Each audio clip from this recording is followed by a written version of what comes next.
Hey, everybody. Thank you, and welcome back to another episode of Chasing Easy, where easy and best are seldom on the same path. And that's a quote by Alan Arnold, who is an author. Chasing Easy is where we have ordinary people share their stories of overcoming things in everyday life. It is unscripted, it's raw and authentic. And what we bring you is something of significance because everyone that is on the podcast is somebody who has overcome something. So today I want to invite you to sit back, listen to the story of my guest that I have on, Juda Myers. And also, if you could please hashtag Chasing Easy and hashtag Beautifully Broken, that would be a great help. And you can share that with your family and friends. So Juda, I want to thank you, first of all, for coming on here with us. And I want to say a little bit about Juda. I'm going to leave the first part of your Facebook description out for a reason. But Juda is a lover of Yahweh, wife, mama, Jima, artist, speaker, singer, songwriter, author, and blah, blah, blah, blah, blah. You got a long list behind your name there. I do want to share, we met really through, I want to say Facebook Messenger, got to know each other a little bit better. And why was I contacting you? Do you remember? I don't. It's been a while. Okay, So since then. Because of your art, the art that you post on your Facebook account, she's just got really some spectacular art. I was calling to commission a piece that was very significant to me in a ministry. And so we started talking about all things other than art. And so hence here we have her on today. So again, thank you. And I really want you to share your love story. And I want to set the precedence before you tell us about your story of overcoming. I want to set the stage with this, that it is politically charged. There are a lot of different opinions out there, but this one may help to shift the perspective of some of those opinions that are uninformed. And that is really my purpose in this whole conversation. So oftentimes in the pro-life, pro-love community, people will say, well, yeah, but if somebody was raped, they have a reason to have an abortion. That should be okay. So that's why I want you to speak to my audience today to share how you came to be and any insight that you can help us to understand a different perspective than what society is telling us. Thank you so much, Teresa, for having me, for allowing me to share this, because a lot of people, they just don't put a face to that, in cases of rape. They don't even think about it. They have so much bitterness and anger towards the rapist, as we should. Mm-hmm. But instead of directing their anger and the punishment and everything towards the rapist, they will oftentimes, more than not, direct it to the child that's in the womb. Mm-hmm. So the child in the womb wasn't even at the scene of the crime. The crime was committed, and then the child was conceived. Yet the child is the one who has to pay for the crime of the father. The father goes free. Typically, a rapist does not get charged. The mother is, I hate to say this, but she's accused of, quote, wanting it, leading him on. It was consensual. You get all that stuff. So not only does the rapist go free, but the child of the mother, because this is her child as well, both her, the child, and the mother are now treated like criminals. And when people say, oh, it's better for the mother, it's not better for the mother who knows that this child is the only good thing that could ever have come out of a rape. Babies are supposed to be a blessing. And I know in this day and age, things are a little bit twisted, and sometimes children are seen as burdens. But imagine a woman who wants to end her life because she has been raped, and all of a sudden there's a life growing inside of her. This is what people do not think. They never think that this woman says, this is my baby in my body, and I don't want to live anymore. Sorry, Judah, but that's because society is telling them something different. Society has a bigger influence than reality does. Oh, And that's that amazing. influence is what is shaping our culture, which it's sad, but that's the reality of what's happening. So that's why your story is going to be just so powerful.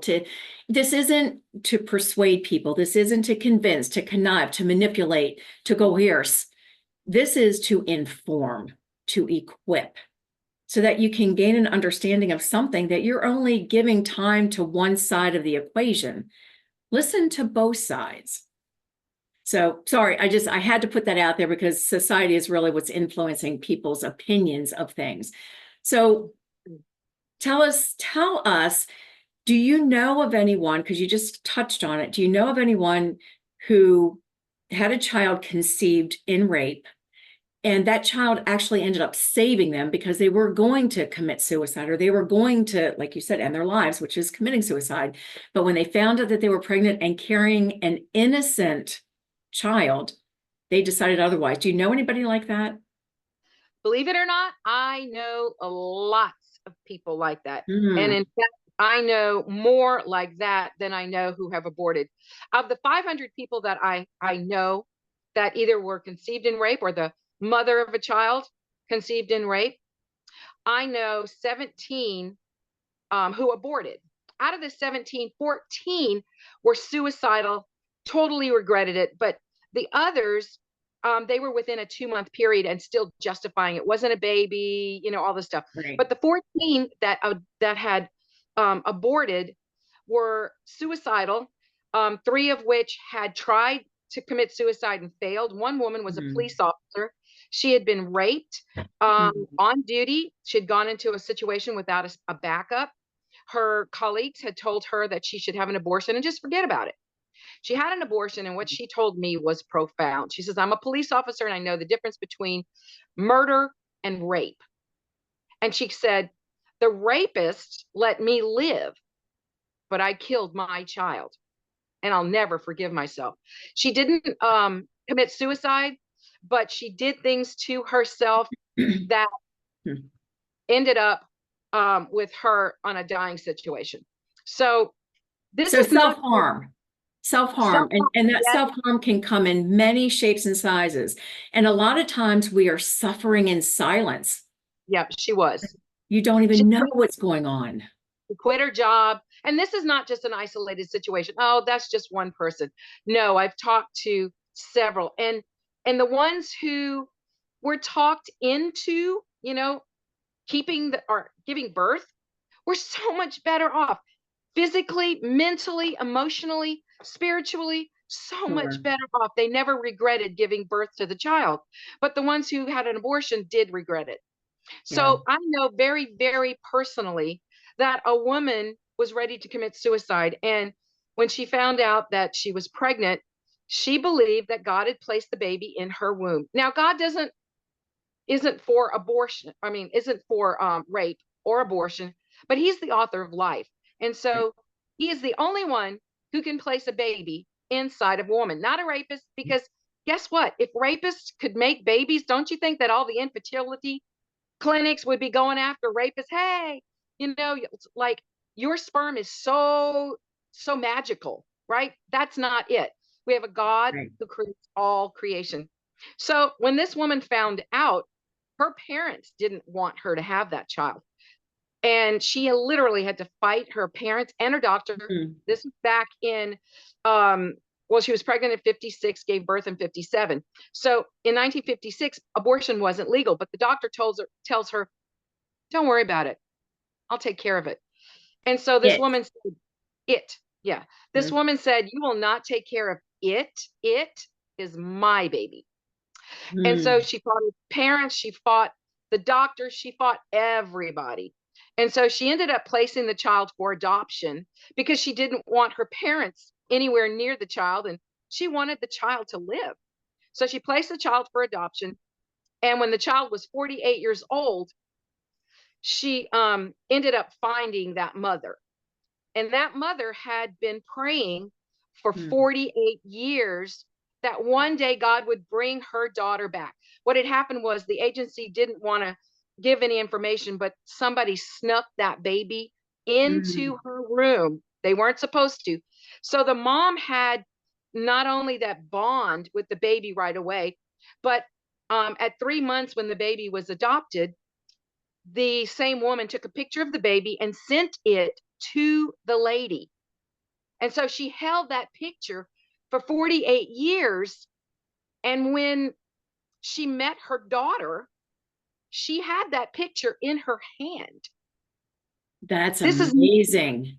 Now, this is first, let me not let me stop you real quick okay. because this speaks volume of this birth mother, right? She's going against what everybody else is saying, how everybody else is trying to influence her decision, and she had the courage to step outside of that and say for herself, no, this is my baby and this is what I'm choosing to do, not based on convenience, because I know it was hard, not based on situation, circumstances, but based on her own truth and belief, not only in the child, but in herself to be able to do this for the child.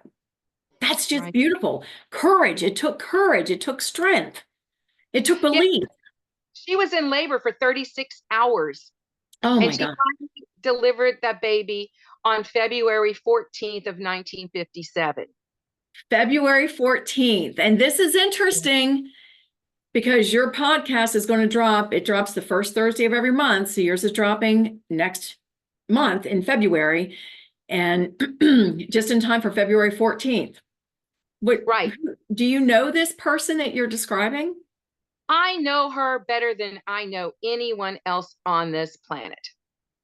That person was my mother. And I was the one who was Oh my saved gosh. from that doctor doing what, was so good. So, yeah, I have a lot of vested interest, and I wanted to know Oh.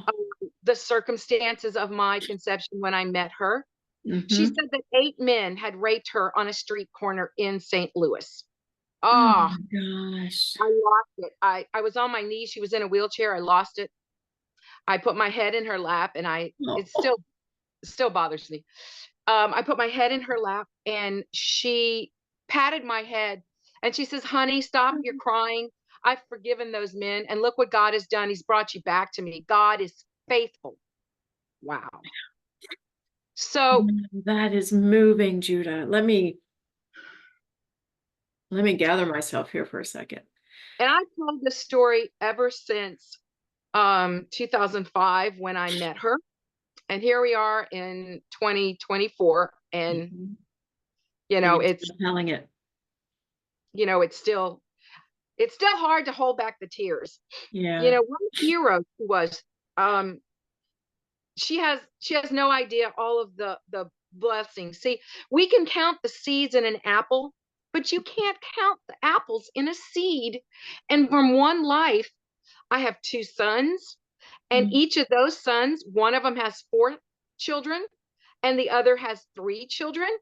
And so those children are going to grow up and have children and children and children. So Mhm.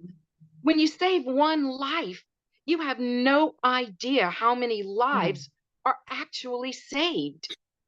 the And impact. conversely, for the one that you did not save, you have no idea the generations that have been destroyed. That, yes, yes. That's so, oh my gosh, that's so powerful. So, how old was your mother when this happened?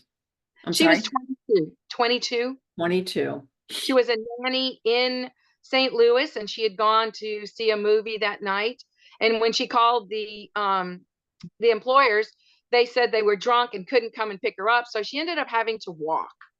And along, the street, there was a used car lot, and there's where the 8 men were, just up to no good. They were in their early 20s and left her for dead.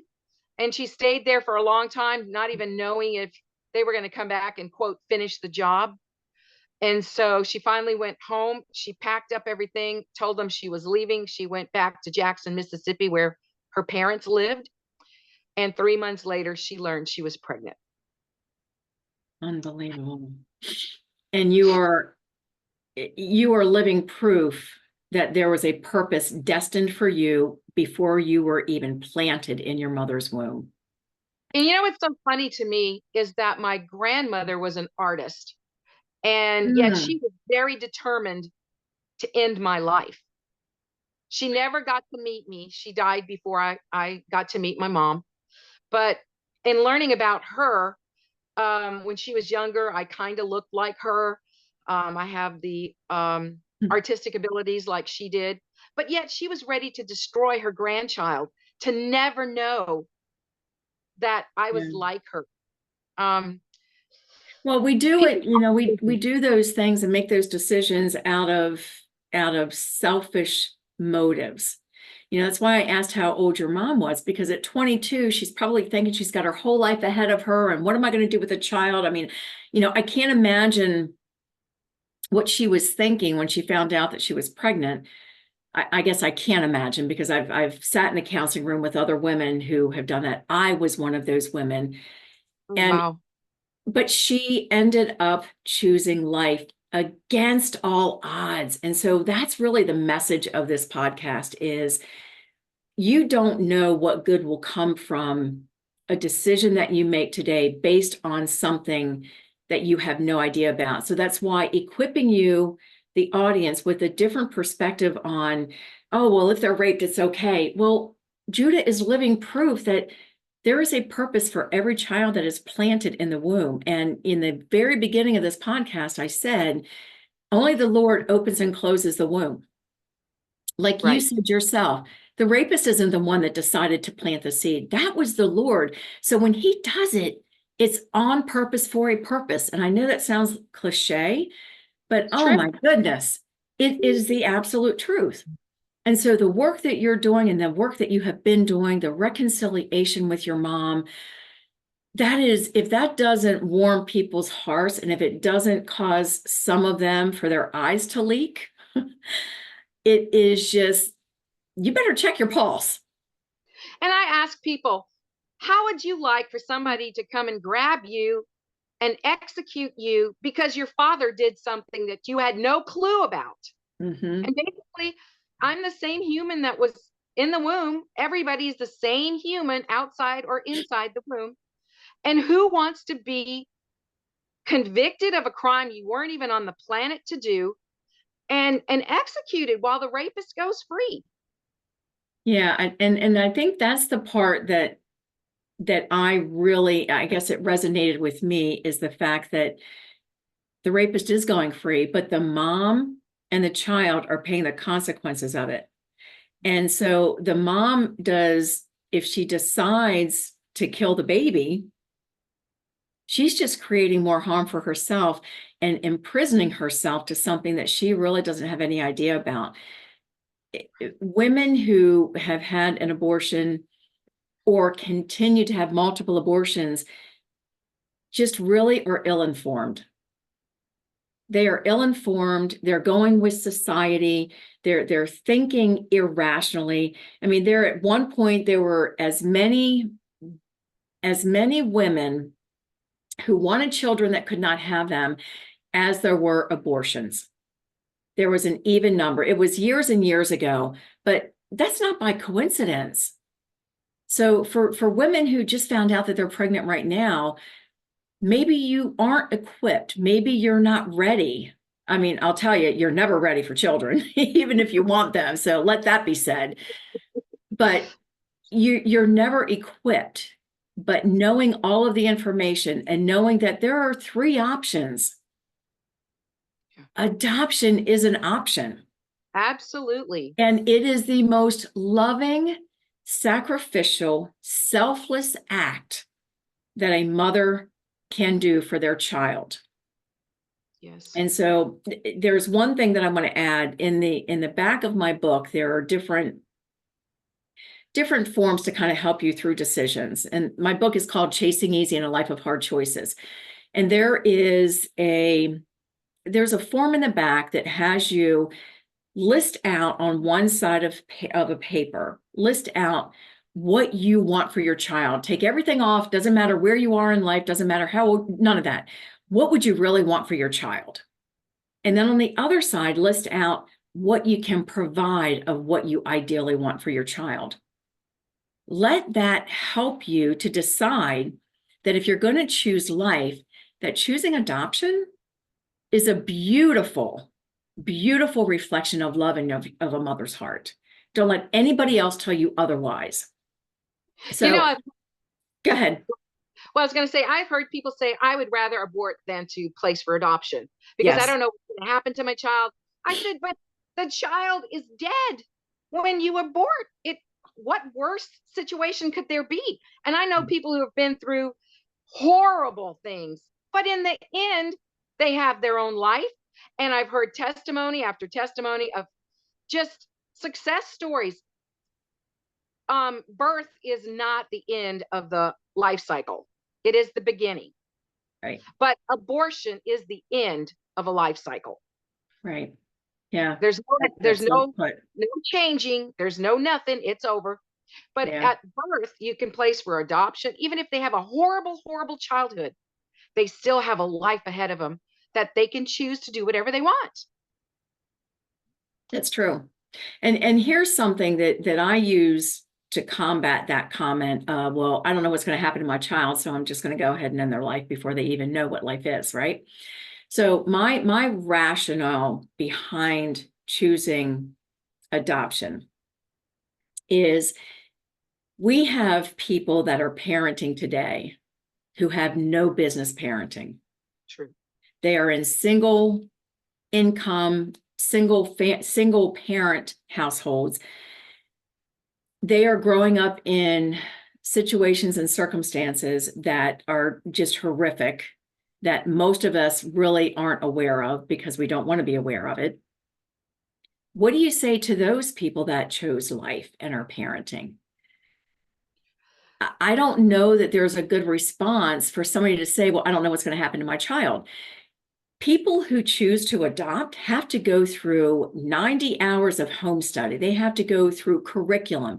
They are trained. It is just crazy what people go through who want to adopt. True. But yet somebody who has the right to have a child and then treat them as if they are throwaway, there's nothing for that. So that is my question to those that say, abortion is better than adoption is, you got your facts wrong.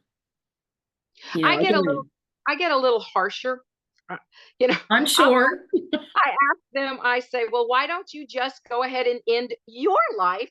And then there will never be a child that has to end their life.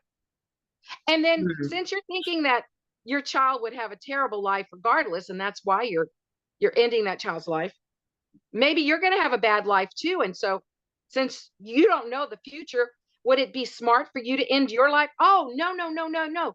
Okay, all of a sudden you have a rationale, you've got reasoning, you understand it's wrong to destroy your life, which you're totally in charge of, but it's okay to destroy a baby that's not your body. Mm. They're not rationalizing. Yeah. Now let me give a disclaimer here to my audience. We are not encouraging people to end their life. No, That's not the premise no, behind. So I don't no, want anybody to take that because I don't know where you are, whoever is sitting in the audience, what you're going through in life and the things that you're thinking about. That's not, she was just making a point. So just know that, right? this is like a Um, slap in the face, like, hello, wake up, wake up. If you wouldn't destroy your own yeah, life, why are you, or you won't destroy your neighbors, or you won't destroy anybody else's life? Why destroy the baby? right. That's the question. Why? Yeah. And sometimes, we get so wrapped up in our own opinions and we get so wrapped up in our own experiences that we're not willing to listen with open ears what somebody else is going through, what they're thinking. So it really, it's one of the things that you learn in counseling is you've got to learn to ask those powerful questions, listen without trying to reflect on, okay, my response is going to be this. Because most of us, let's be honest, when we ask somebody a question, we're already forming our response before we even hear what their answer is based on our own opinions. And the Bible has a word for that, right? Yeah. We're foolish. We're foolish to do that. So if you're going to engage in conversation with somebody who is on the fence about what they're going to do when they found out that they're pregnant, do it with grace, do it with dignity, treat them with dignity, with kindness, with love, with compassion, but also with truth. And Right. the way that we present the truth can be the difference between life and death for that child. Yes. And, Let the and I Holy think, Spirit lead. I'm You know, sorry? I said, let the Holy Spirit lead. There are some people that you need to be so gentle. They're so fragile that they need all the love that they can get. And then there are Yes. others that are so rebellious and just need a shake. So if you let the Holy Spirit lead, because there have been people I've talked to that, oh my gosh, they were just on the verge of collapse. Yeah. And they need a cheerleader, and if that's somebody that's going through that right this minute, let me just tell you, you can do it. I've had an 11-year-old give birth after rape. I've helped her. And let me tell you, 11 years old? yeah, she graduated from high school early. She's gone to college. She's brilliant. Woohoo! And let me just tell you, if an 11-year-old can do it, you Oh my can too. gosh. You can do this also. Do not believe the lies of society. And she's got an Wow. awesome testimony. So it's possible. That's amazing. Thank you for sharing that. I mean, this podcast is about overcoming. That is an amazing testimony. I know several 10-year-olds. Y'all are going to think I'm crazy. Oh, But I already, oh my 9-year-old, God. how does that even happen? How can you have a 10-year-old that's pregnant? Before I started the organization Choices for Life, I'm no longer the president. I turned it over to someone else. But before I started that organization, I had no idea. I correct people in saying that I am not a product of rape. I was Mhm. saying that too. And I believe that I heard in my spirit that God said, I did not make you a product to be thrown away. I made you in my own image. When Mm. you start seeing a baby as a direct connection, everybody's looking for God, right? Where's God? Where's God? And yet, here he has touched the woman to have a child. He Mhm. has done that. He has handed that child directly to you. How Mm. could you not accept that child as a gift from the creator of the universe? How much love is there to Yeah. baby, even in the worst of situations? And if he says it's a blessing, why not trust him and find out? Just what Yeah. kind of blessing would that be? Yeah. And even for those that are not yet believers or those that have walked away because life got messy, Mhm. he's still pursuing you. I mean, he's He still still running after you. Stand still long enough. And again, I'm going to go back to equal time. Whatever it is that you're fighting against, because we all have confirmation bias. Whatever it is that we believe, we will find the information to support that. But here I'm going to charge you to look at the other side. Give equal time to the opposing side and then make a decision, because otherwise you're not getting all of the information. And there's a verse that stands out to me, and I'm going to read it from the NIV translation, and it's James 5:6. It says, "You have condemned and murdered the innocent one who was not opposing you." Ooh. Now, obviously, they're talking about Jesus. Paul's talking about Jesus, but let that sink in. Again, it's James 5:6. You have condemned and murdered the innocent one who was not opposing you. Isn't that an innocent child in the womb? Defenseless. Yeah. So, I want to end on a high note. I know that what we're talking about is really, really hard to hear. I know that there are probably people that only listened to the first couple of minutes and then jumped off. I pray that those people will come back if they need to hear this message. The idea behind this particular topic is that life is precious. Life is ordained. by our Creator. And so whether you believe in your Creator or not, know that we are a masterpiece. We are significant. We are beloved, and He will chase you down. He will not give up on you, even when we give up on ourselves. Ask me how I know.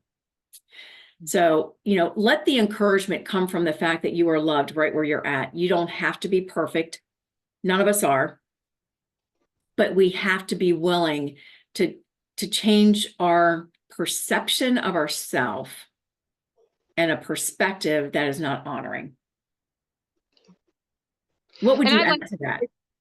I would encourage people, read the Bible for yourself, because a lot of people have been hurt by people in church.